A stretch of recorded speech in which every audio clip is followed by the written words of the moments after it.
Фалсификување на бугарските надписи влезе во компромисните амандмани на извештајот за Македонија. АФЕТ жали за уништувањето на автентичното културно наследство и бара Историската комисија со Бугарија да донесе резултати.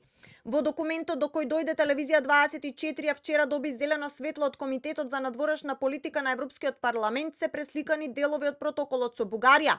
Компромисниот амандман 8 признава различни толкувања за историјата на македонското општество и бара продолжување на работата на Историската комисија, а изразува загриженост за силните врски со Србија и како што стои српски свет и повикува на отворање на архивите на УДБА и КОС. Ги повикува сите страни да ја продолжат работата на заедничката мултидисциплинарна експертска комисија за историски и образовни прашања на Бугарија и Северна Македонија и да ја исполнат незината работа со добра намера, со што ќе ги зближат општествата. Го осудува секој обид за замена на историски споменици или артефакти, вклучително и уништување на автентичното културно наследство, жали за уништувањето и фалсификувањето на бугарските надписи.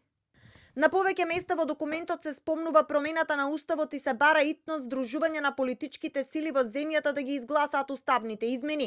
Амандманот 108 со кој известувачот Вајц бараше протоколот со Бугарија да биде оценет од правната служба на Европскиот совет го нема. Слејане меѓу амандманите кои се користени за текстот на првиот компромисен амандман. Се бара предвидлив и кредибилен процес во кој билатералните прашања ќе се решаваат билатерално.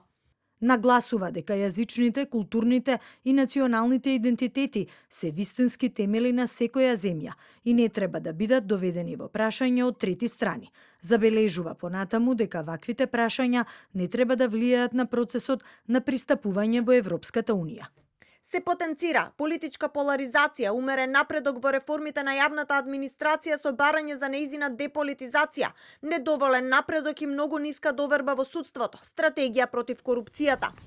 Со загриженост се забележува дека не е постигнат никаков напредок во спречувањето и борбата против корупцијата и дека корупцијата останува распространета во многу области. Нагласува дека останува значителен и необјаснив јаз помеѓу формално објавените истраги за корупција и судските наоди за вина во случаите на корупција на високо ниво. Во документот се поздравува спроведувањето на реформската агенда и планот за раст, но и осогласувањето на заедничката и надворешна безбедносна политика со Европската унија.